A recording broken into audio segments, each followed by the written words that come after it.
1 year పాలన గురించి అందరూ మాట్లాడారు తప్ప మీరు ఎందుకు మాట్లాడలేదు ఇంతకాలం? 1 ఇయర్ సెలబ్రేషన్లో సంబరాలు చేసుకోవాల్సినంత ఘనకార్యాలు ఏం చేసిందండి వాళ్ళు? ప్రతిపక్షాలను కూడా కలిసి రమ్మన్నారు. ఎవరైతే స్వచ్ఛంద సంస్థలు దానికోసం మూసీ కోసం పోరాడిన వాళ్ళు వచ్చి ఇప్పటి వరకు ఒక సమావేశం మూసీ మీద అఖిల పక్షాన్ని పిలిచి పెట్టిన సందర్భం లేదండి. మొన్నటిదాకా పోరాటం చేసినటువంటి కేటీఆర్ సడన్ గా ఎక్కడికి వెళ్ళిపోయారు అనేటువంటి ఒక ప్రశ్న. అంటే ఇప్పుడు పని ఉంటే వేరే ప్లేస్కి పోలేమా అండి? ఇక అంటే నిరంతరం ఇక్కడికి వెళ్ళి హైదరాబాద్ దాటి పోకుండా ఉండగలుగుతామా? మరి ముఖ్యమంత్రి గారు 28 సార్లు ఢిల్లీకి పోయినండి. గత ప్రభుత్వం చేసినటువంటి అరాచకాలనాలా లేకుంటే కుట్రలు అనేది ముందు నుంచి రేవంత్ సర్కార్ చెప్తోంది. అందులో ప్రధానంగా ఫోకస్ పెట్టింది ఫోన్ ట్యాపింగ్ అంశానికి సంబంధించి. గతంలో మాజీ ఎమ్మెల్యేల మీద కేసులు పెట్టినప్పుడు ఈరోజు సిద్దిపేటకే చెందినటువంటి ఒక లీడర్ హరీష్ రావు మీద మన రేవంత్ రెడ్డి గారి అధికార పీఠం ఎక్కినప్పటి నుంచి ఈ రోజు వరకు కేసీఆర్ కుటుంబ సభ్యుల్ని ఏ విధంగా దేవిరెడ్డి సుధీర్ రెడ్డి గారు ఈ మధ్య కాలంలో అసలు మాట్లాడకపోవడానికి ప్రధానమైనటువంటి కారణం కాంగ్రెస్ పార్టీలో గుడ్ ఓల్డ్ ఫ్రెండ్స్ అనే వాళ్ళు ఉన్నారు. మళ్ళీ అటువైపు సుధీర్ రెడ్డి గారు చూస్తున్నారు అనే మాట. నేను మాట్లాడింది ఏమున్నా స్ట్రేట్ ఫార్వర్డ్ ఉంటుంది. నేను మాట్లాడింది మీరు 4 ఏళ్ల తర్వాత రికార్డ్ చేసి అడిగినా కానీ అదే జవాబు ఉంటుంది. సో ఇప్పటిదాకా 1 ఇయర్లో జరిగినటువంటి ఈ పాలనకి మార్కులు వేయాలంటే ఎన్ని వేస్తారు మీరు? నేనైతే 0 మార్కులు వేస్తాను. మార్కులే ఎందుకట్లా? అసలు 0 మార్కులు కనీసం పాస్ కూడా కాదు. అంటే ప్రజల్ని మోసం చేసి అధికారంలోకి వచ్చిన పార్టీ.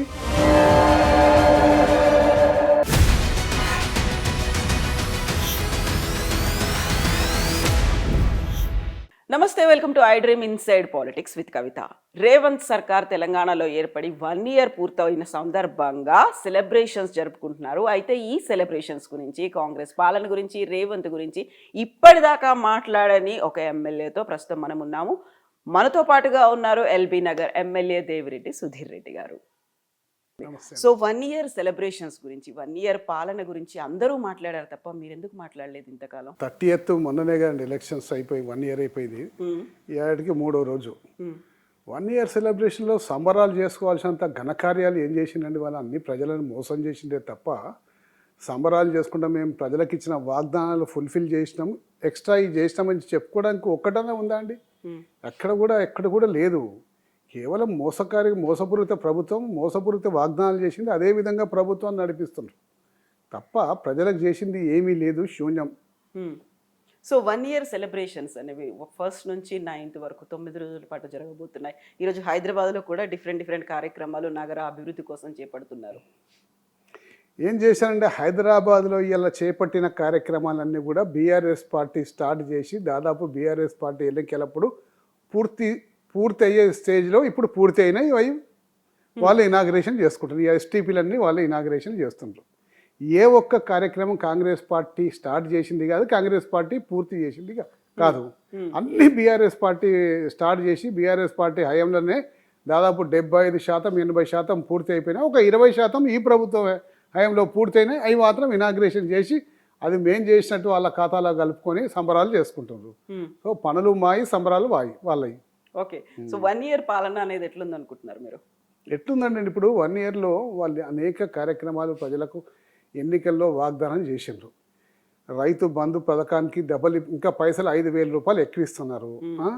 దాదాపు మన రుణమాఫీ ఎప్పుడో చేస్తున్నారు.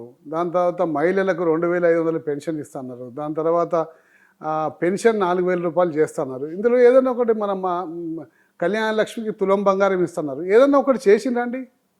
ఈవెన్ రుణమాఫీ కార్యక్రమం కూడా ఇంకా 27,000 కోట్ల రూపాయలు ఇంకా చేస్తేనే సంపూర్ణ రుణమాఫీ అవుతుంది. అది ఇంకా చేయలేదు. సంక్రాంతి వరకు చేస్తాం అంటున్నారు కదా. అంటే అదే అండి, సంక్రాంతి వరకు చేస్తానొచ్చు, లేకపోతే ఇంకా 4 ఏళ్ళు ఉందిగా 4 ఏళ్ళ నాడు చేస్తాను కూడా అనొచ్చు. సో అదే విధంగా ప్రజలు ఎన్నికల్లో మేము ఎన్నికల్లోకి వస్తే 4 సంవత్సరాల తర్వాత ఇది చేస్తామని చెప్తే బాగుంటుండే. అది ఏదో రేపే చేస్తాం, 100 రోజుల్లో పూర్తి చేస్తామని చెప్పేసి ఆ రోజు ప్రగల్భాలు అబద్ధాలు మాట్లాడేసి ఇవాళ సంక్రాంతి లోపల చేస్తాను, లేకపోతే ఇంకా 4 ఏళ్ళకు టైం ఉందిగా చేస్తామని చెప్పారనడము అంటే ప్రజల్ని మోసం చేసినట్టే, ఒక రకంగా పచ్చి మోసం చేసినట్టు. సో పనులు మావి, సంబరాలు వాళ్ళవి అనుకుంటున్నప్పుడు సరికొత్తగా తీసుకొస్తున్నటువంటి ఒక పథకం మూసీకి సంబంధించి మూసీ సుందరీకరణ అనేది చేయబోతున్నారు. గతంలో మీరు Musi river front development corporation కూడా చైర్మన్గా వ్యవహరించారు. సో అప్పుడు మీరు అబ్జర్వ్ చేసింది ఏంటి? ఇప్పుడు వీళ్ళు చేస్తామంటుంది ఏంటి? అంటే ఇప్పుడు మూసీ విషయానికి వస్తే స్పష్టంగా చెప్తానండి మీకు.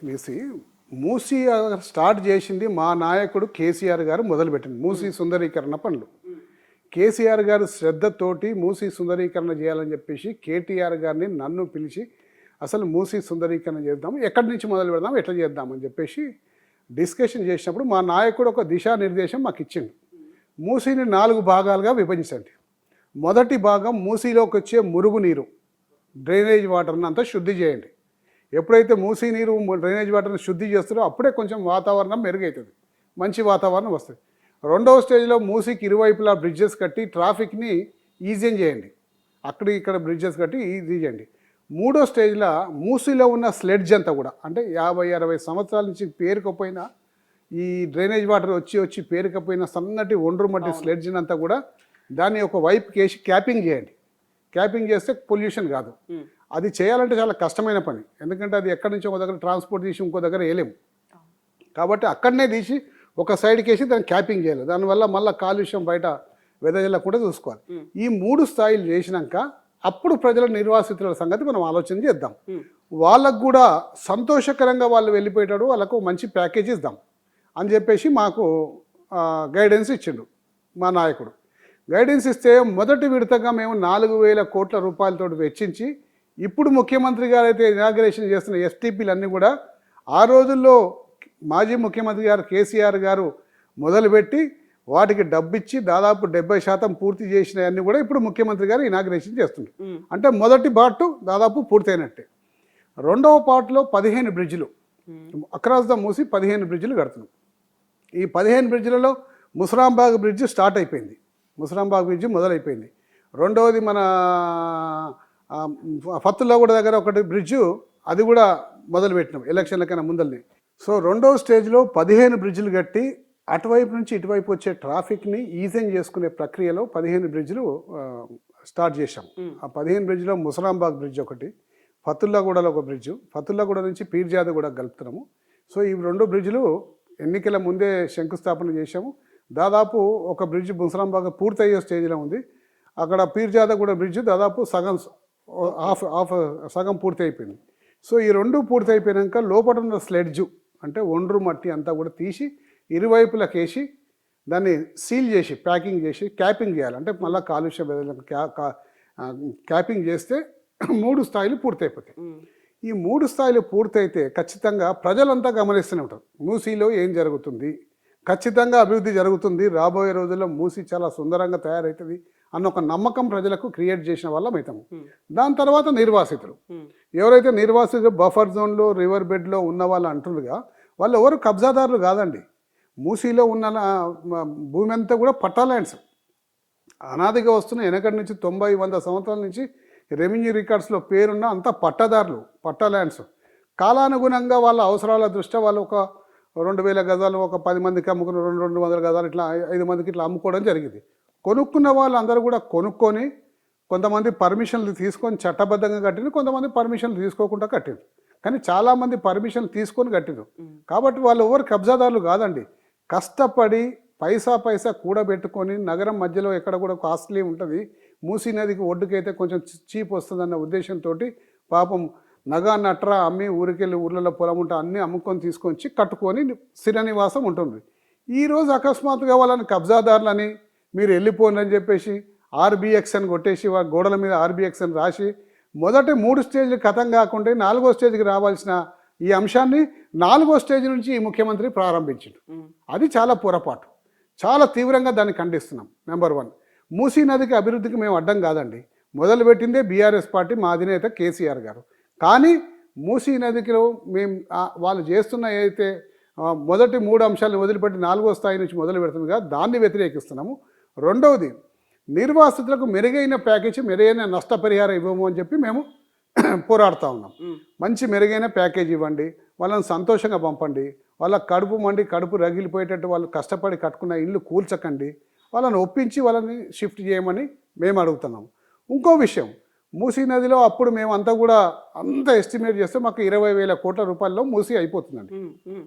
20,000 కోట్ల రూపాయలు. ఈ 20,000 కోట్ల రూపాయలు ఏమేం చేస్తామండి? ఫస్ట్ థింగ్ మొత్తం సివేజ్ వాటర్ని ట్రీట్మెంట్ చేస్తాం. 2,000 MLD 2,000 MLD per day Musi నదిలోకి ప్రవహిస్తుంది. MLD అంటే million litre per day, 2,000 million litres per day. So ప్రవహిస్తుంది, దాన్ని శుద్ధి చేయాలి. రెండవది అక్రాస్ ద మూసి 15 బ్రిడ్జ్లు కట్టాలి. మూడవది ఉన్న స్లెడ్జ్ అంతా తీసి క్యాపింగ్ చేయాలి. నాలుగవది ఇరువైపులా 2 సైడ్లు రోడ్ వేయాలి. అటొక 120 ఫీట్ల రోడ్డు, ఇటొక 120 ఫీట్ల రోడ్ వేస్తే హైదరాబాద్ ట్రాఫిక్ కూడా డీకంజెషన్ అవుతుంది. ఐదవది ఇక్కడ రావాలి, ఎక్కడికి? నిర్వాసితుల దగ్గర రావాలి. అంటే 4వ అంశాన్ని టేకప్ చేసేటప్పుడు నిర్వాసితులను టచ్ చేయాలి. ఎందుకంటే రోడ్ వేయాలి కాబట్టి వాళ్ళని అడిగి వాళ్ళని రిక్వెస్ట్ చేసి వాళ్ళ ల్యాండ్ తీసుకొని వాళ్ళకి మెరుగైన పరిహారం ఇచ్చేసి మీరు రోడ్ వేయాలి. సో ఇవన్నీ కంప్లీట్ చేసుకుంటూ పోవాలి. కానీ ముఖ్యమంత్రి గారికి అనుభవ రావిత్యంతో ఈరోజు డైరెక్ట్గా వచ్చి నిర్వాసితుల్ని మీరు వెళ్ళిపోండి, మీకు డబుల్ బెడ్రూమ్ ఇస్తా అని చెప్పేసి అనడం దారుణమైన విషయం. దాన్ని తీవ్రంగా ఖండిస్తున్నాం. వాళ్ళ పక్షాన నిలబడతాం, పోరాడతాం. ఇప్పుడు మీరు 4వ అంశం అనుకున్నారు కానీ దాన్ని వాళ్ళు ప్రథమ అంశంగానే తీసుకున్నారు కదా. అయితే ఇక్కడ ఇంకో విషయం అండి, మేము అంతా ఎస్టిమేట్స్ చేసినప్పుడు, రఫ్ ఎస్టిమేట్స్ చేసినప్పుడు 20,000 కోట్ల రూపాయలు ఇవన్నీ మేము చెప్పినవన్నీ విషయాలన్నీ కూడా చేసి ఖర్చు అయితే 20,000 crores అని అనుకున్నాం. కాకపోతే ఇంకో 5,000 crores ఇప్పుడు పెరగొచ్చు. కానీ 1,50,000 కోట్లు ఎందుకు అవుతుంది? దీంట్లో ఏం అవినీతి ఉంది? ఎంతమందికి డబ్బులు పంపిణీ కార్యక్రమం చేస్తాము? అంటే ఈ రాష్ట్రం నుంచి ప్రజల 1,50,000 కోట్లు ఖర్చు పెట్టేసి దాంట్లో వచ్చిన డబ్బంతా కూడా ఇతర రాష్ట్రాలకు పంపించుడా? కాంగ్రెస్ పార్టీ కల్చర్ ప్రకారం ఇంత అవినీతిని తీవ్రంగా ఖండిస్తున్నాం. 1,50,000 కోట్లు కానే కాదు, ఇందులో అవినీతి ఉన్నది ఖచ్చితంగా. దాన్ని తీవ్రంగా వ్యతిరేకిస్తున్నాం. ఈ 2 అంశాలని మేము వ్యతిరేకిస్తుంటుంటే ముఖ్యమంత్రి గారు ఏం చేస్తారు?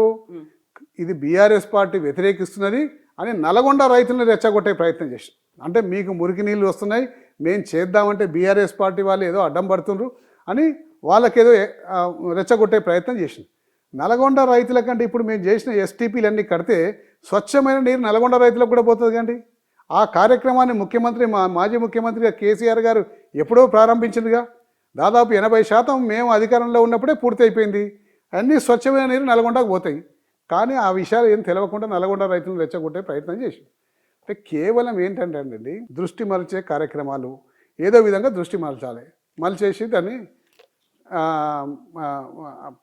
పరిపక్వత లేని అడుగులు. ఇక్కడ మీరు 4 అంశాల గురించి చెప్పారు, 4 స్టేజ్ల గురించి. అక్కడ ప్రాధాన్యత ఇంకొక దాని మీద కూడా పెట్టుకున్నారు. బాపు ఘాట్ అనేది, బాపు ఐడియాలజీ సెంటర్ని ఏర్పాటు చేస్తామని కేంద్రం దగ్గరకు కూడా వెళ్ళారు. 220 ఎకరాల్లో ఒక ఐడియాలజీ సెంటర్ని పెడతామనే మాట, కేంద్ర సహకారం కూడా అవసరమని. ఈ ఆలోచన అప్పుడు మీకు లేదు కదా, ఇప్పుడు చేస్తున్నారు, దాన్ని మీరు స్వాగతించట్లేదా? చూడండి, ఎవ్రీథింగ్ చేయమని చెప్పండి, మేము ఏంది దానికి వ్యతిరేకం కాదండి. మూసీ అభివృద్ధి జరగాల్సిందే, బీఆర్ఎస్ పార్టీ కోరుకుంటుంది. బీఆర్ఎస్ పార్టీ నాయకుడు, మా నాయకుడిన కేసీఆర్ కాదు, మొదటి నుంచి కూడా మూసి అభివృద్ధి జరగాలని చెప్పి కోరుకొనే ఈ కార్యక్రమాలను చేసిండు. కానీ క్రమ పద్ధతిలో చేసుకుంటే ఎవరికి నొప్పి కాకుండా, ఎవరికి ఇబ్బంది జరగకుండా చేద్దామన్న ఆలోచన ఆ రోజు కేసీఆర్ గారికి ఉంది. ఈరోజు పరిపక్వత లేని రాజకీయాల్లో మొదటి అడుగు లాస్ట్ వేయాల్సింది మొదట వేసి గందరగోళం సృష్టించుకున్నారు. అదే అందుకోసం ఏంటంటే ఇలా బాపు గారిని మేము కూడా బ్రహ్మాండంగా చేద్దామని చెప్పేసి అనుకున్నాం. వాళ్ళు కూడా చేస్తున్న సంతోషం, స్వాగతిస్తున్నాం దాన్ని.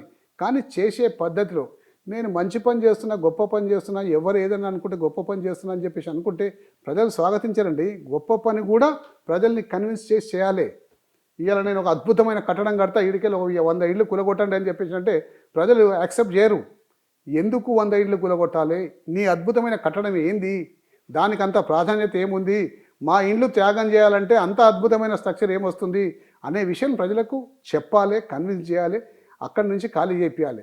అంతేగాని నేను గొప్ప పని చేస్తున్నా కూడా మీరు అందరూ వెళ్ళిపోతే డబుల్ బెడ్రూమ్ ఇస్తా అని చెప్పేసి అంటే ప్రజల హక్కులని కాల రాసినట్టే.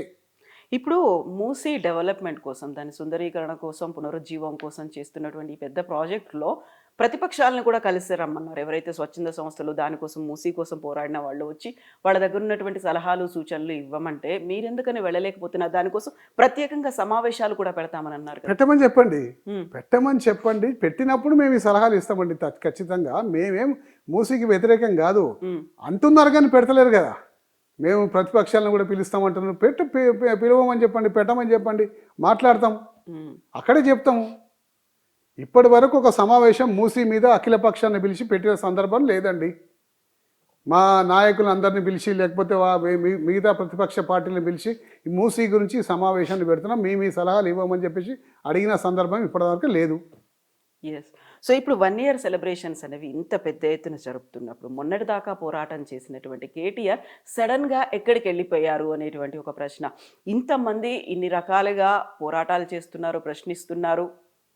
ఎక్కడికి వెళ్ళిపోతారండి నాకు అర్థం కాదు. ఎక్కడంటే పారిపోతారా, లేకపోతే ఈ భారతదేశంలో తిరిగే హక్కు మాకు ఉందిగా అండి? తిరిగే హక్కు మాకు ఉందిగా.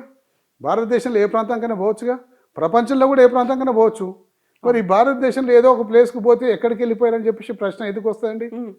ఎన్నో పనులు ఉంటాయి. సో ఒక బాధ్యతాయుతమైనటువంటి ప్రతిపక్షం గతంలో మంత్రిగా చేశారు. ఇంత ప్రధానమైనటువంటి సమస్యలు ఉన్నప్పుడు 1 ఇయర్ సెలబ్రేషన్స్ అనేవి జరుగుతున్నప్పుడు ప్రతిపక్ష హోదాలో ఉండి పోరాటం చేయాల్సినటువంటి కేటీఆర్ అంటే ఇప్పుడు సమస్యనా సెలబ్రేషన్స్ అండి? ఇప్పుడు సమస్య అని చెప్పేసి అంటారు, సెలబ్రేషన్ మీరే అంటున్నారు. సో సమస్యలు అనేవి ప్రతిపక్షాలు చూస్తున్నాయి, సెలబ్రేషన్స్ అనేవి ప్రభుత్వం చేస్తుంది. మేము సెలబ్రేషన్ చేసుకునే ఏదైతే అర్హత ప్రభుత్వానికి లేదు. ఎందుకు లేదంటే ప్రభుత్వం ఈ ప్రజల్ని మోసపుచ్చింది. హైదరాబాద్లో ఇలా ఒక్క రూపాయి ఇస్తలేరండి. డెవలప్మెంట్ హైదరాబాద్లో ఆగిపోయింది. హైదరాబాద్ని పట్టించుకునే నాదుడు లేదు. ఎక్కడ డెవలప్మెంట్ అక్కడనే ఆగిపోయింది. ఒక రూపాయి ఖర్చు పెడతలేరు. ఇప్పటివరకు నేను చెప్పిన అంశాలండి ఏ అంశాల్లో ఫుల్ఫిల్ కాలేదు. ఇలా సంపూర్ణంగా మన రుణమాఫీ జరగలేదు. ఇలా ప్రభుత్వం రైతు బంధు పథకం ఎన్హాన్స్ చేసి ఇస్తలేదు, తులం బంగారం ఇస్తలేదు, మహిళలకు పెన్షన్ ఇస్తలేదు, వృద్ధులకు పెన్షన్ పెంచలేదు. ఇన్ని అంశాలు నేను చెప్పినగా అండి. ఇవన్నీ అంశాలు వాళ్ళందరూ కూడా పదే ఎన్నికల్లో చెప్పిన అంశాలే కదండి. 100 రోజుల్లో పూర్తి చేస్తామని కూడా పదే చెప్పిన అంశాలే కదండి. వీటిని అన్నిటి కూడా మేము వ్యతిరేకిస్తున్నాము. ఇంకా వీటిని అన్నిటిని మిగిల్చి ఏమని సెలబ్రేషన్ చేసుకుంటారు, ఏ ముఖం పెట్టుకొని సెలబ్రేషన్ చేసుకుంటారు?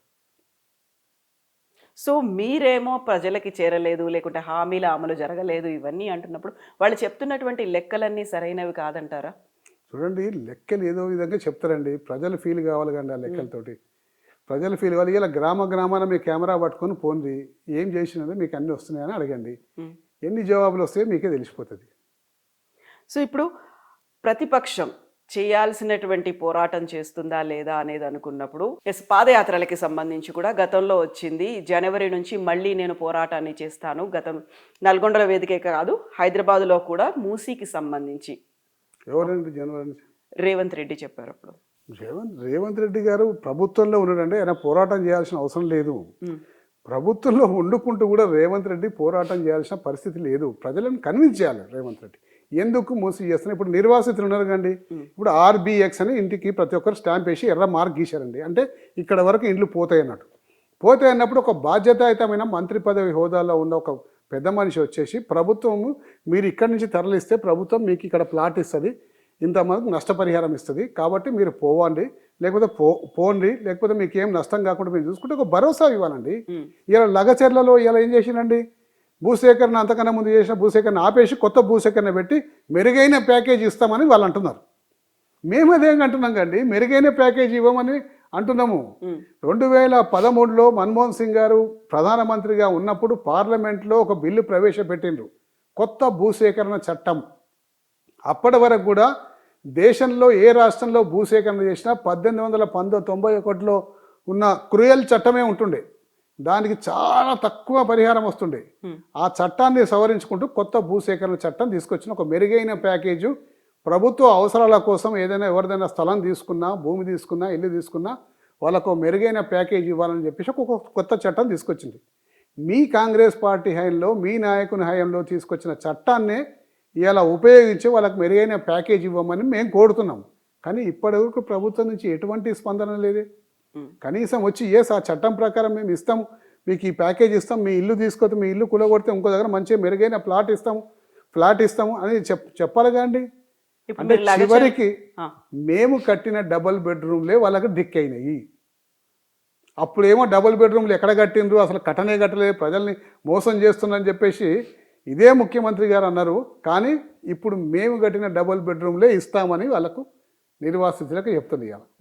లగచర్లలో ఫార్మా విలేజ్ కాదు ఇండస్ట్రియల్ క్లస్టర్ వస్తుంది అనేది గతంలో అనుకున్నటువంటి భూసేకరణ కంటే ఈసారి ఇంకా ఎక్కువ ఉండబోతోంది. ఇప్పుడు మళ్ళీ పోరాటాలు ఉంటాయి, ఏం చేస్తుంది అంటే భూసేకరణ? ఇప్పుడు నేను ఎందుకంటే ముఖ్యమంత్రి గారు ఇక్కడనే పరిపక్వత లేని రాజకీయం అనేది ఎందుకంటానంటే, మీకు ఫార్మాసిటీలో 14,000 ఎకరాలు సేకరించి పెట్టినామండి. ఉమ్, గత ముఖ్యమంత్రి మా ప్రియతమ నాయకుడు కేసీఆర్ గారు 14,000 ఎకరాలు సేకరించి రెడీగా ఆడ కేక్ అట్లా ఉందండి. ఇందులో ఒక విషయం మీకు తెలవాలండి, ఎందుకంటే ప్రేక్షకులకు కూడా తెలవాలి.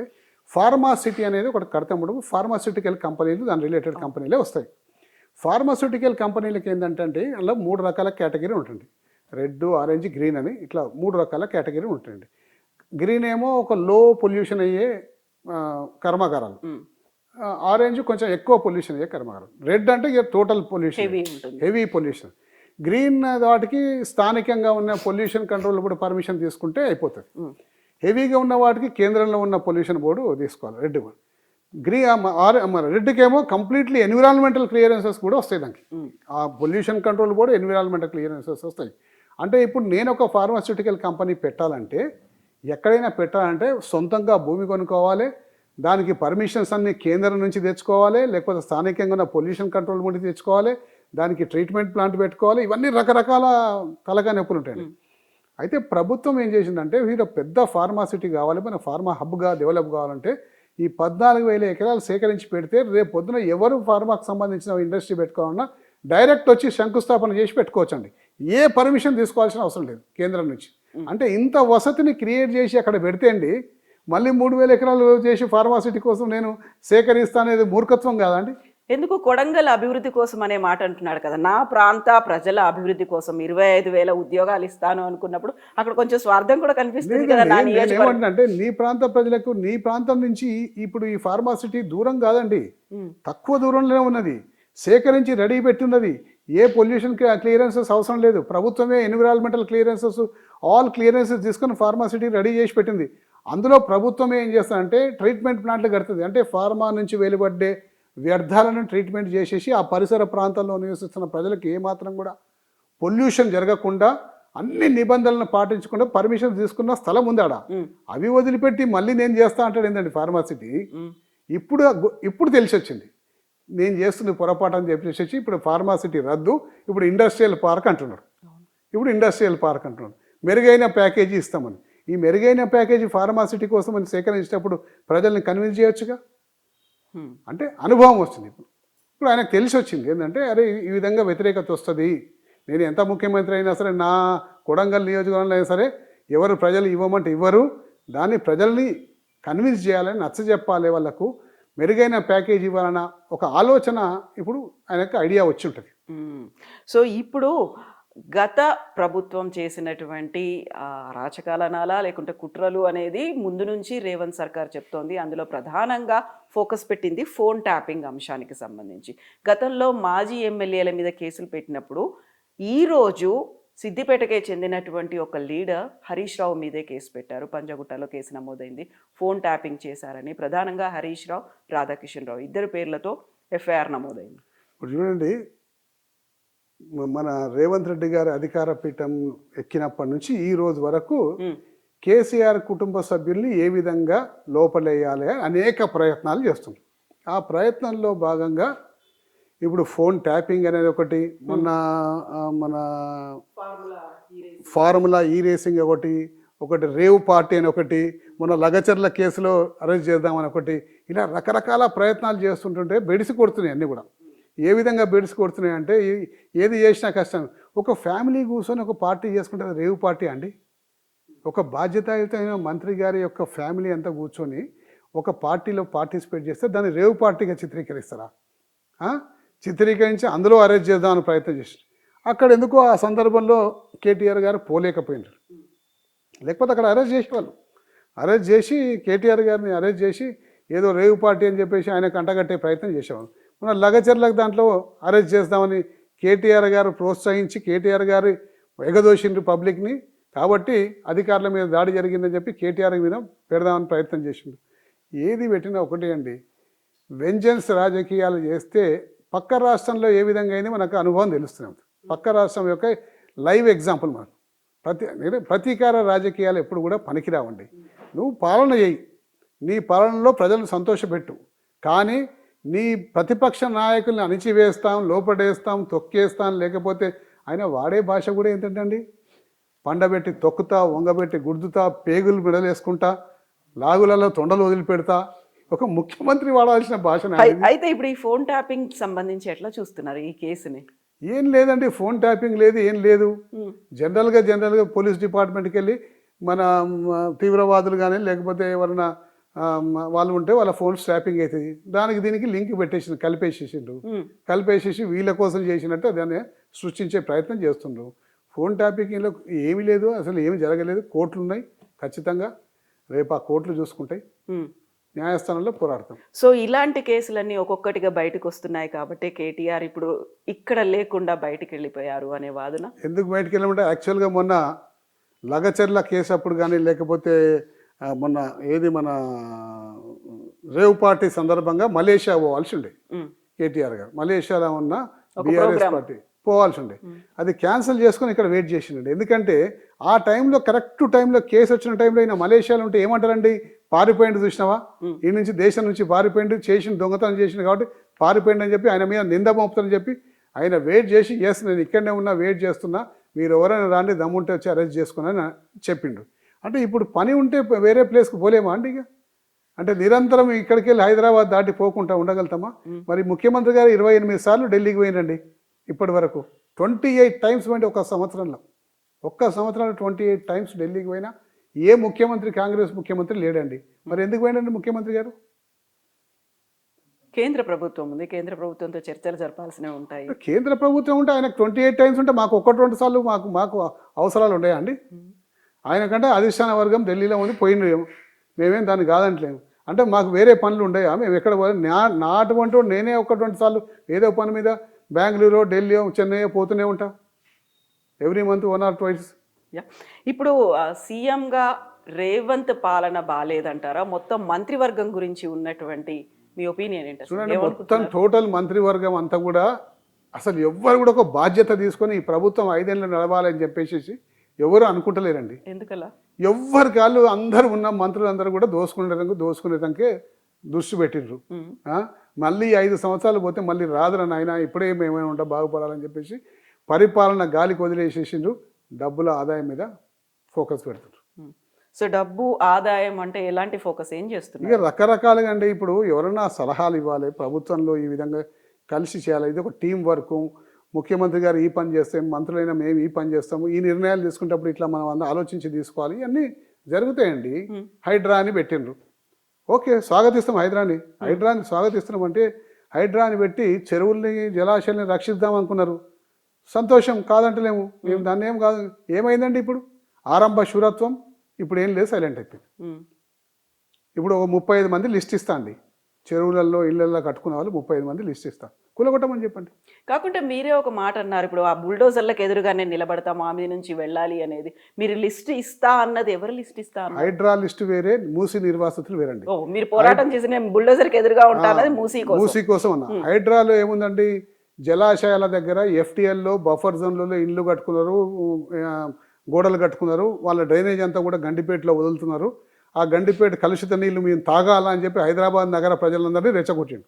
ఓకే, చాలా మంచిది. నిజంగా డ్రైనేజ్ వాటర్ హైదరాబాద్ నగర ప్రజలు తాగకూడదు అని చెప్పేసి ఇలా ఉన్నాయన్నీ కూడా కూలగొట్టండి. కూలగొడితే అప్పుడు నువ్వు గొప్పవాను అవుతావు. కానీ ఆరంభ శూరత్వము, ఏదో గొప్ప పని చేస్తున్నా అని చెప్పేసి అని టకటక 2-3 కూలగొట్టి కోర్టు మొట్టకేయాలేసింది. ఇప్పుడు సైలెంట్ అయిపోయింది. సో గతంలో ఒక మాట పదే పదే వినిపించేది, ఈ ముఖ్యమంత్రి కంటిన్యూ అవడం, ఆ తర్వాత దిగిపోతారు అనే మాట. లేదండి, ఈ ముఖ్యమంత్రి కంటిన్యూ కావాలి, 5 సంవత్సరాలు వీళ్ళు ఉండాలని మేము కోరుకుంటున్నామండి. అదే ముఖ్యమంత్రి, అదే రేవంత్ రెడ్డి, అదే సీఎం పీఠం మీద ఉండాలి. వారు ప్రజాస్వామ్యబద్ధంగా ఎన్నికైన ప్రభుత్వం కాబట్టి అది ఉండాలని చెప్పి కోరుకుంటున్నాం. ఎటువంటి పరిస్థితులు అది కూలిపోవాలని చెప్పి మేము కోరుకుంటలేము. కూలిపోవడం అని కాదు, వాళ్ళంతటి వాళ్ళే కూలి చేసుకుంటారు అనే ఒక మాట. ఆ తర్వాత ఇక వాళ్ళంతలో వాళ్ళు కూలి చేసుకుంటే మేము చేయగలిగింది కూడా ఏం లేదు కండి. ఇప్పుడు వాళ్ళంతలో వాళ్ళు పాడు చేసుకుంటే మేమేం చేయగలుగుతామండి? మేమైతే ప్రజాస్వామ్యబద్ధంగా ఎన్నికైన ప్రభుత్వం. మా నాయకుడు చెప్తుండు, ప్రజలు ఓట్లేసి గెలిపించిండ్రు, కేసీఆర్ గారు ప్రజలు ఓట్లేసి గెలిపించింది కాబట్టి వాళ్ళకి మ్యాండేట్ ఇచ్చింది కాబట్టి 5 సంవత్సరాలు వాళ్ళు ఉండాలి ప్రభుత్వంలో చెప్పి మా నాయకుడు కూడా ఉన్నమాట. కొత్త ప్రభుత్వం వచ్చినప్పుడు ఒక 1 year 1.5 year మనం వాళ్ళని ఏం విమర్శించొద్దు, వాళ్ళ పని చేసుకుంటూ పోవాలని చెప్పేసి నిజంగా కూడా మా నాయకుడు మాట్లాడకపోవడం కారణం అది. ఓకే, ఇప్పుడు 25లో విశ్వరూపం చూపిస్తారు అని కేటీఆర్ అన్నారు. ఎప్పుడు బయటకు వస్తారు? చూపెడతాడు. నిజంగా మా నాయకుడు బయటకు వస్తే విశ్వరూపమే. ఎందుకంటే సమయం 1 year అయిపోయింది. ఇంకా 1-2 months కొత్త సంవత్సరంలో విశ్వరూపం చూపెడతాడు మా నాయకుడు బయటకు వచ్చిందంటే విశ్వరూపమే. సో దేవిరెడ్డి సుధీర్ రెడ్డి గారు ఈ మధ్య కాలంలో అసలు మాట్లాడకపోవడానికి ప్రధానమైనటువంటి కారణం కాంగ్రెస్ పార్టీలో గుడ్ ఓల్డ్ ఫ్రెండ్స్ అనే వాళ్ళు ఉన్నారు, మళ్ళీ అటువైపు సుధీర్ రెడ్డి గారు చూస్తున్నారు అనే మాట ఎందుకు వినిపిస్తోంది? అటువంటిది ఏం లేదండి. నేను మొదటి నుంచి కూడా ప్రెస్ మీట్లకు కానీ లేకపోతే ప్రెస్లో కానీ చాలా తక్కువ కనిపిస్తా. అసలు మొదటి నుంచి కూడా స్వతహాగా నేను ప్రెస్ మీట్లు పెట్టి రోజు అది ఇది మాట్లాడడం నాకు రాదు. నేను మాట్లాడింది ఏమున్నా స్ట్రేట్ ఫార్వర్డ్ ఉంటుంది. నేను మాట్లాడేది మీరు 4 ఏళ్ల తర్వాత రికార్డ్ చేసి అడిగినా కానీ అదే జవాబు ఉంటుంది. కానీ అప్పుడు ఆ సందర్భంలో అది మాట్లాడినప్పుడు ఈ సందర్భంలో ఇది మాట్లాడినా కూడా నేనేం అటువంటి కాబట్టి నేను అసలు ప్రెస్ మీట్లలో పాల్గొనడమే చాలా తక్కువ. కాకుండా ఇన్ని ఇష్యూస్ అవుతున్నాయి, మీ ఎల్బీ నగర్ చుట్టుపక్కలే మూసీ అనేది ప్రవహిస్తోంది, ఇక్కడే బోల్డని చెరువులు ఉన్నాయి, హైడ్రా ఇష్యూ ఉంది, ఇన్ని రకాలు ఉన్నప్పటికీ కూడా మీరు తెలంగాణ భవన్ వేదికగా మీరు మాట్లాడట్లేదు, లేకుంటే ప్రెస్ మీట్ పెట్టట్లేదు, మిగతా వాళ్ళు చేసినట్టుగా పోరాటాలు చేయట్లేదు అంటే మీరు సాఫ్ట్ కార్నర్ ఏముందా? లేదండి, మూసీ విషయంలో ఖచ్చితంగా మొట్టమొదటి స్టెప్ తీసుకున్నది కూడా నేనే. మొట్టమొదటి బుల్డోజర్ నా మీదకి నడవాలని చెప్పిన నేను చెప్పినాకనే దాని తర్వాత కిషన్ రెడ్డి, దాని తర్వాత బండి సంజయ్ వీళ్ళందరూ చెప్పిండ్రు అదే పదాన్ని. నేను మొదట అడిగి చేసినాకనే ఫస్ట్ అంతా స్టార్ట్ అయింది. అప్పట్లో నేను కొంచెం ఒక 3 months సిక్ ఉండి కాన్స్టిట్యున్సీకి సరిగ్గా రాలేకపోయినా. అప్పట్లో 3 months సిక్ ఉన్న పీరియడ్లో కొంచెం నేను ఎక్కువ యాక్టివిటీస్ చేయలేకపోయినా. కానీ ఎప్పుడైతే వచ్చిందో అప్పటి నుంచి ఫుల్ ఫ్లెడ్జ్ మూసీ విషయంలో చాలా యాక్టివ్ ఉన్నాం. ప్రతిరోజు మనం ప్రజలతో టచ్లో ఉన్నాం. డిపార్ట్మెంట్ల పరంగా కేసులు వేపిస్తున్నాము, వాళ్ళకి కావాల్సిన లీగల్ సహాయం అందజేస్తున్నాం, అన్నీ చేస్తూనే ఉన్నాడు యాక్టివ్గా. సో మొన్నటిదాకా ప్రధాన ప్రతిపక్షమైనటువంటి బీఆర్ఎస్ ఒక ఆరోపణ చేస్తూ వచ్చింది, స్థానిక సంస్థల ఎన్నికలు పెట్టరు వీళ్ళు అనేది. రేవంత్ రెడ్డి ఒక మాట అన్నారు, స్థానిక సంస్థల ఎన్నికలు అప్పుడు గంగిరెద్దుల్లాగా ఆ పార్టీ వాళ్ళు బయటికి వస్తారు అనేటువంటి ఒక మాట. సో మీకున్నటువంటి డౌట్లు తీరిపోయాయా? స్థానిక సంస్థల ఎన్నికలు అనేది గంగిరెద్దులాగా బయటికి వస్తారు. నేను గేట్ ఓపెన్ చేస్తే మొత్తం ఖాళీ అయిపోతుంది. ఒక్కసారి నేను గట్టిగా చూస్తే బీఆర్ఎస్ పార్టీ ఖతం అయిపోతుంది. అనేక రకాల ప్రగల్భాలు కాంగ్రెస్ పార్టీ నాయకులు పలికిండ్రు కానీ ఇప్పటిదాకా ఏమైందండి? ఒక 10 మంది పోయినరు. పోయిన వాళ్ళు పాపం చాలా బాధపడుతున్నారు. ఆ వాతావరణంలో ఇమడలేరు. ఎట్టి పరిస్థితుల్లో వాళ్ళు మళ్ళీ తిరిగి రాక తప్పదు. వస్తామంటున్నారా? తిరిగి రాక తప్పదండి. వస్తామంటున్నా, తిరిగి రాక తప్పదు. ఆ వాతావరణంలో 35 సంవత్సరాలు పనిచేసిన నేనే ఇమడలేదంటే అసలు ఏమాత్రం కూడా ఎక్స్పీరియన్స్ చేసి వాళ్ళు ఎట్లా ఇమడగలుగుతారండి? కాబట్టి ఆ వాతావరణంలో వాళ్ళు ఇమడలేరు. కాంగ్రెస్ పార్టీ అనే కల్చర్లో వీళ్ళు ఇప్పుడు సోకాల్డ్ పోయిన వాళ్ళు ఎవరు కూడా ఎక్కువ రోజులు ఉండలేరు. సో 35 సంవత్సరాలు మీరు పనిచేసిన తర్వాత వచ్చిన ప్రాబ్లం వల్ల రేవంత్ రెడ్డితోనే వచ్చి మీరు బయటకు వచ్చారు అనేది. ఇప్పుడు రేవంత్ రెడ్డి టీపీసీసీ చీఫ్ కాదు, మహేష్ కుమార్ గౌడ్ ఉన్నారు. లేదండి, పార్టీ పరిస్థితి కూడా మారలేదు. నాకు రేవంత్ రెడ్డి తోటి సమస్య లేకుండా అండి, ఉన్నమాట ఫ్రాంక్ చెప్తాను. నాకు రేవంత్ రెడ్డి తోటి నాకు సమస్య లేకుండా, నాకు ఉండే సమస్య ఉత్తమ్ కుమార్ రెడ్డి తోటి ఉండే. ఓకే, ఉత్తమ్ కుమార్ తోటి ప్రాబ్లం తోటి నేను బయటకు వచ్చిన. రేవంత్ రెడ్డి తోటి సమస్య లేదు నాకు. సో బట్ టీపీసీసీ చీఫ్ గా అప్పుడు ఉత్తమ్ కుమార్ రెడ్డి ఉండే. మరి దానికి సాల్వ్ చేసుకునేటువంటి ప్రయత్నాలు ఇలాంటివన్నీ ఏం జరగలేదు? నా అంతలో నేను చేసుకున్నాండి. ఇప్పుడు నన్ను రాజకీయంగా భూస్థాపితం చేయాలని చెప్పి ఉత్తమ్ కుమార్ రెడ్డి గారు ఇక్కడ నుంచి తెలుగుదేశం అలయన్స్లో అభ్యర్థి అయిన సామ రంగారెడ్డికి టికెట్ వదిలిపెట్టిండు. కాంగ్రెస్ పార్టీలో అత్యంత సీనియర్ నాయకుడిని నేను. నాకు 100% టికెట్ ఫస్ట్ లిస్ట్లో ఫస్ట్ టాప్ 1-2 పేర్లలో నా పేరు ఉండాలి. ఫస్ట్ లిస్ట్లో లేదు, సెకండ్ లిస్ట్లో లేదు, థర్డ్ లిస్ట్లో కూడా గాయబ్ చేసేసి వాంటెడ్లీ తెలుగుదేశంకి వదిలిపెట్టిండు. అప్పుడు కొంతమంది మన నాకు స్నేహితులు తెలుగుదేశం నాయకుడైన నారా చంద్రబాబు గారితో మాట్లాడితే నారా చంద్రబాబు నాయుడు గారు ఇక్కడ ఎంక్వైరీ చేసి తెలుగుదేశం అభ్యర్థి గెలవడని చెప్పేసి అక్కడ ఆ సీటు అనౌన్స్ చేసిన సీట్ని మళ్ళీ షిఫ్ట్ చేసిండు. అందువల్ల నాకు ఇక్కడ పోటీ చేసే అవకాశం వచ్చింది. అందుకనే నేను నారా చంద్రబాబు నాయుడు గారికి నేను రుణపడి ఉన్నాను. కాబట్టి వారు రుణం ఏ విధంగా తీసుకునే అవకాశం వస్తుందో నాకు తెలియదు, కానీ నేను వారికి రుణపడి ఉన్నాము. వారికి పదే నేను కృతజ్ఞతలు చెప్పుతూ ఉన్నాను. మీ వల్లనే నా రాజకీయ పునర్జన్మ దొరికింది. మా వాళ్ళు ద్రోహం చేస్తే మీరు గ్రహించి మీరు షిఫ్ట్ చేసింది కాబట్టి నాకు రాజకీయ పునర్జన్మ దొరికింది. ఆ రోజుల్లో మీరు షిఫ్ట్ చేసినందుకు ఏకైక కాంగ్రెస్ సీటు ఈ జిహెచ్ఎంసీలో గెలిచిన మీరు నా కోసం అయితే ధైర్యంగా నిర్ణయం తీసుకొని మీ అభ్యర్థిని షిఫ్ట్ చేసినో మీ మాట పోగొట్టుకుంటా ఆ రోజు ఏకైక సీటు జిహెచ్ఎంసీ పరిధిలో నా ఒక్క సీటే కాంగ్రెస్కి గెలిచింది. ఆ ద్రోహం నాకు ఉత్తమ్ కుమార్ రెడ్డి గారు చేశారు. సో ఇప్పుడు Uttam Kumar Reddy going to become next CM అన్నట్టుగా ఎందుకు వినిపిస్తోంది? చూడండి, కాంగ్రెస్ పార్టీలో ఏదైనా జరుగుతుందండి. ఆ, కాంగ్రెస్ పార్టీలో ఒకటి జరగదు అనేది ఏం లేదు. కానీ నాకున్న అనుభవం ప్రకారం కాంగ్రెస్ పార్టీ కల్చర్, ఆ కల్చర్ని కొంచెం మార్చుకుంటారు. మార్చుకుందా? సీఎంలు మార్చే కల్చర్ని మార్చుకుంటారు. కాబట్టి 5 సంవత్సరాలు రేవంత్ రెడ్డి గారే ఉంటారు. ఉత్తమ్ కుమార్ రెడ్డి గారు మిగతా నాయకులు తలకిందులు తపస్సు చేసినా ఇంకో సీఎం మారడు. నా వ్యక్తిగత అభిప్రాయం ఇది. ఓకే. సో ఇప్పుడు మంత్రివర్గ విస్తరణకి సంబంధించి బోల్డని ఊహాగానాలు ఎప్పుడు అవుతుంది, 1 ఇయర్ తర్వాత అవుతాయేమో, అధిష్టానం గ్రీన్ సిగ్నల్ ఇచ్చిందేమో అనుకుంటున్నప్పుడు సడన్గా పాపప్ అయి వచ్చినటువంటి ఒక డిమాండ్, మధు యాష్కి గౌడ్ని ఎమ్మెల్సీ చేసి మంత్రివర్గంలోకి తీసుకోవాలి, లేకపోతే గాంధీ భవన్ని ముట్టడిస్తాము అంటూ కొన్ని కుల సంఘాలు కూడా హెచ్చరిస్తున్నాయి. ఎవరు ఎక్కడ కులసంగా అండి, 10 ఓట్లు లేని మధు యాష్కి కూడా మంత్రి పదవి అయితే అంటే ఎట్లా? 3వ స్థానంలో వచ్చిండు. నిజామాబాద్లో 2 సార్లు పార్లమెంటు అభ్యర్థిగా గెలిచిండు.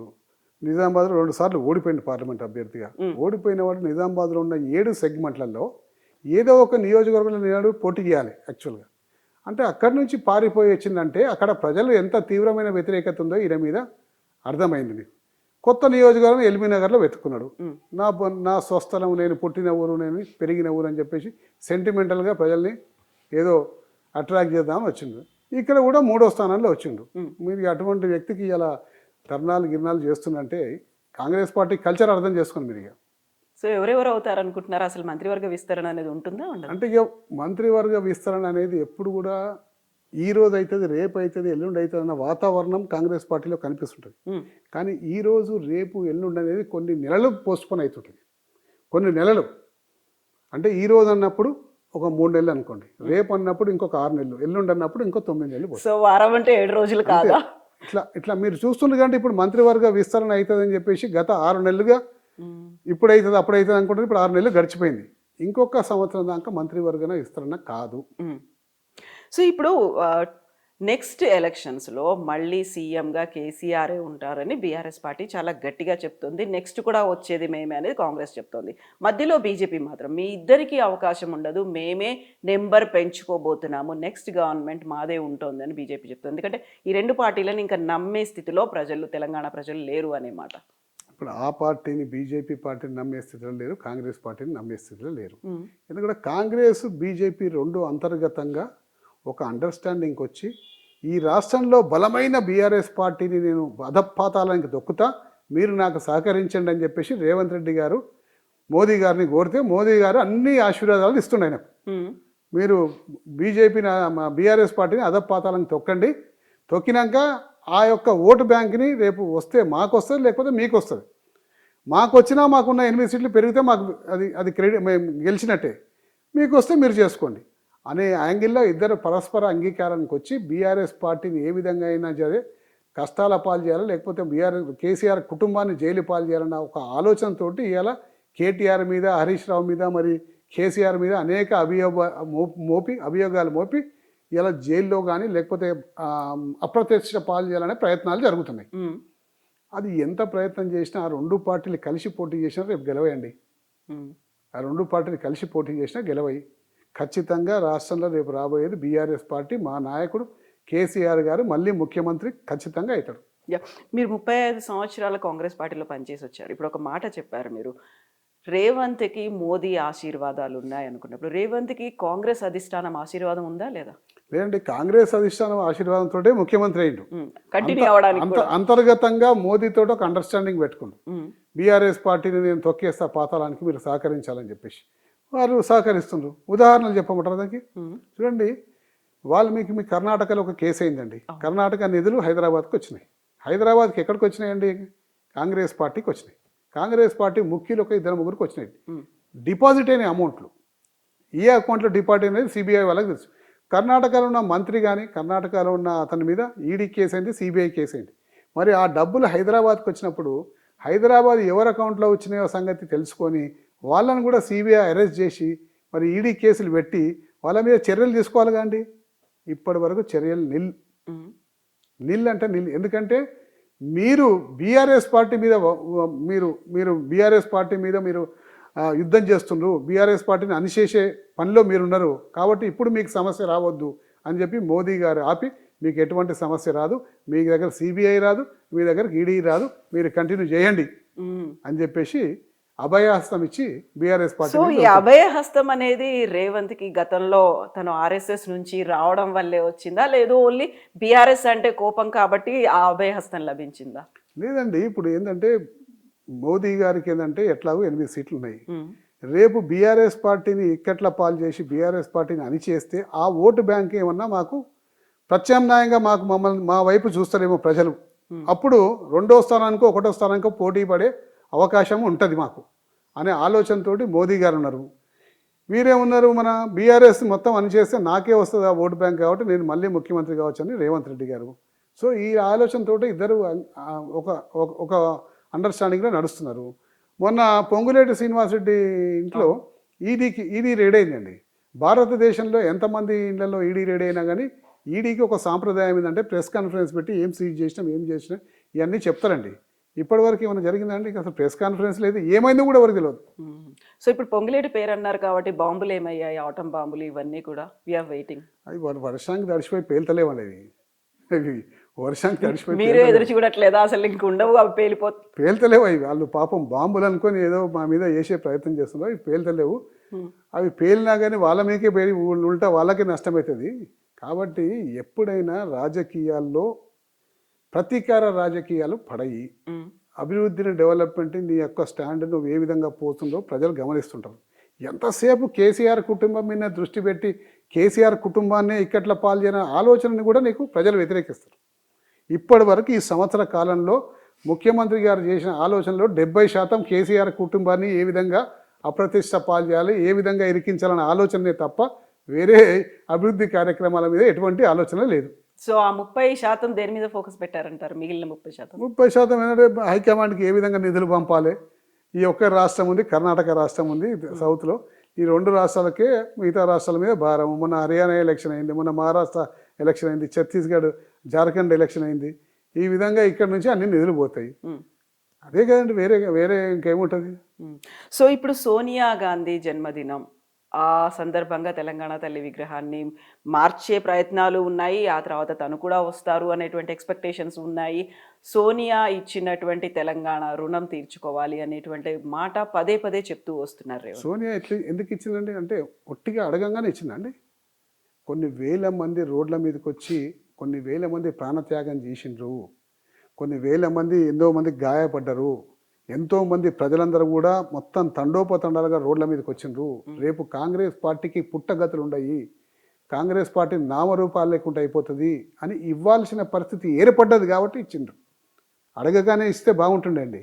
నిజంగా సోనియా గాంధీ అడగగానే ఇచ్చింది కాబట్టి నేను కూడా కీర్తించి అదే పార్టీలోకి పోతాం. మళ్ళీ ఇప్పుడు అడగగానే ఏమి ఇవ్వలేదు, అప్పుడు నేను ఆ పార్టీలోనే ఉంటే ఎన్నో పోరాటాలు ఎంతోమంది ప్రాణాలు పోయినాక అదే అకుంఠిత దీక్షతోటి కేసీఆర్ గారు ఉద్యమాన్ని నడిపిండ్రు కాబట్టి ఇవాళ ఇవ్వాల్సిన పరిస్థితి ఏర్పడ్డది కాబట్టి ఇచ్చిందండి. ఇప్పుడు ఆ కాళ్ళు కడిగి నెత్తి మీద నీళ్లు చల్లుకోవాలి ఇవన్నీ అన్నారు కదా, కాదంటారా? ఎవరన్నారండి? రేవంత్ రెడ్డి అన్నారు, ఊరికే సోనియా. మరి ఇదే రేవంత్ రెడ్డి గారు బలిదేవత, ఆమె బలిపీఠం ఎక్కియాలి అని చెప్పేసి అది కూడా అడగండి రేవంత్ రెడ్డి గారు. మరి అప్పుడు ఆ మాట ఎందుకని ఇప్పుడు ఈ మాట, అప్పుడు ఏమో ఎందుకు వ్యతిరేకత చెప్పిండ్రు, ఇప్పుడు ప్రేమ ఎందుకు వచ్చింది సోనియా గాంధీ మీద ఆయన చెప్పుకోవాలి. అది ఆయన 2 వర్షన్స్ మాట్లాడిండు. సోనియా గాంధీ వల్ల ఎంతోమంది తెలంగాణ నాయకులు, తెలంగాణ ప్రజలు చనిపోయినరు, విద్యార్థులు చనిపోయినరు, బలిదేవత అది అని చెప్పేసి సోనియా గాంధీని విపరీతంగా విమర్శించిండు. మరి ఇప్పుడు ఈ పార్టీలకు వచ్చినప్పుడు సోనియా గాంధీ పవిత్రమైపోయింది. మరి ఈ వర్షన్కి ఆయన జవాబు చెప్పుకోవాలి. సో అప్పుడున్నటువంటి పరిస్థితులు అలా ఉండొచ్చు కదా. అప్పుడున్నటువంటి పరిస్థితులకు అనుగుణంగా నేను మాట మారొద్దండి. ఒక స్టాండ్ రాజకీయాలు తీసుకుంటే ఆ స్టాండ్ ఖచ్చితంగా ఉండాలి. ఒకవేళ ప్రజల నుంచి వ్యతిరేకత అయితే నేను పొరపాటు చేసిన ఈ స్టాండ్ అనుకున్నా కానీ నష్టమవుతుంది కాబట్టి విడ్రా చేసుకుంటానని ధైర్యంగా చెప్పే నాయకుడు ఉండాలి. అంతేగాని ఏ మాటకు ఆ మాట మార్చేసి నేనే నాయకునిగా ఉంటానని ప్రజలు అంగీకరించరు. సో ఇప్పుడు తెలంగాణ తల్లి విగ్రహ మార్పుకు సంబంధించి మీరు ఎట్లా చూస్తున్నారు? దాన్ని పెట్టమని చెప్పండి, మాకేం అభ్యంతరం లేదండి. విగ్రహం పెడితే మనకేం ఇబ్బంది, విగ్రహం పెట్టమండి, మాకేముంది. తెలంగాణ తల్లి విగ్రహం పెట్టమని చెప్పండి, మేము దాన్ని వ్యతిరేకిస్తలేం కదా. సో ఉన్నటువంటి కిరీటాలు వీటన్నిటిని తీసేస్తున్నారు, రాచరిక పోకళ్ళు ఉన్నాయి అనేది ఒక సామాన్య తెలంగాణ మహిళని ప్రతిబింబించట్లేదు అనేటువంటి మాట. అంటే దాన్ని ఏ విధంగానే రాజకీయంగా అన్వయించచ్చు. తెలంగాణ తల్లి అంటే ఒక రూపం, ఆ తెలంగాణ తల్లి విగ్రహం ఎట్లుండాలో అట్లనే ఉందండి. ఆ విగ్రహం దానికి కిరీటం ఉంది, లేకపోతే ఇంకేదో ఉందని చెప్పి రాజరికం పోకడని చెప్పేసి అంటే దానికి వాళ్ళ మూర్ఖత్వం అది, అంతే. సో ఇప్పటిదాకా 1 ఇయర్లో జరిగినటువంటి ఈ పాలనకి మార్కులు వేయాలంటే ఎన్ని వేస్తారు మీరు?